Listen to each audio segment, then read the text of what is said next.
அதுக்கப்புறமா அந்த லேடிஸை கூப்பிட்டு என்கிட்ட வந்து, சார் இதில் வந்து சிலோன் லாங்குவேஜ் படம் ஃபுல்லாக வருவீங்க, இந்த சிலோன் லாங்குவேஜ் கொஞ்சம் எனக்கு பண்ணி காமிங்க, நான் டைரக்டர்கிட்ட காமிக்கணும்னாங்க. ஏன்னா ஆடிஷன்லாம் போக மாட்டேனுங்க, ஆடிஷன் நான் கூப்பிட்டா யாரும் போனாலும் போக மாட்டேன். இன்றைக்கி வரைக்கும் ஒரு பெரிய படத்தில் கூப்பிட்டாங்க கூட ஆடிஷன் நான் போக மாட்டேன். என்ன நடிக்கணுமோ நான் சொல்லிக் கொடுப்பேன் பல ஆயிரம் பேருக்கு. இவங்க என்ன ஆடிஷன் வச்சு என்னது, அதனால் போக மாட்டேன்.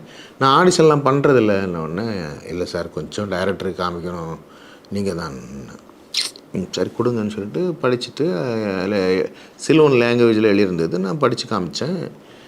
காமிச்சதும் அந்த அம்மா இல்லை, சொல்லிவிட்டு அவங்க போயிட்டாங்க. அந்த பையன் திருப்பி வந்தாப்புல, அந்த டைலாக் காட்டுங்க, நீங்கள் நடித்தது காட்டுங்க. எடுத்தது அந்த பையன் வீடியோ எடுத்துகிட்டு, என்ன சார் பாருங்கள் டைலாக் நீங்கள் கொடுத்தது அப்படியே பேசிக்கிறேண்ணே, இப்படியா வரும் இருங்க. ஏன் மொபைல் அவருடைய மொபைலை காமிச்சார், வாய்ஸ் எப்படி இருக்குது பார்த்தீங்களா, இதுக்கு வித்தியாசம் இருக்குது பார்த்தீங்களா இல்லாப்பில். சார் நான் இப்போ நடித்தது 10-15 நிமிஷம். உலக நாயகன் கமலஹாசன் பண்ணார்ல தெனாலியில், அவருக்கு கூடவே சில மாதங்கள் அப்துல் ஹமீதுன்னு சிலோன்லேருந்து ஒருத்தர் கூப்பிட்டு ட்ரைனிங் கொடுத்து வச்சார். ஒன்றும் இல்லை, நான் வந்து இந்த ஆடிஷன் போகிறதுக்கு முன்னாடி இந்த வாய்ஸை என்கிட்ட கொடுத்துருந்தால் நான் அதே மாதிரி பேசியிருப்பேன். நீங்கள் டைலாகை கொடுத்தீங்க, இல்லை நான் இது மாதிரி பேசி காமிக்கவா,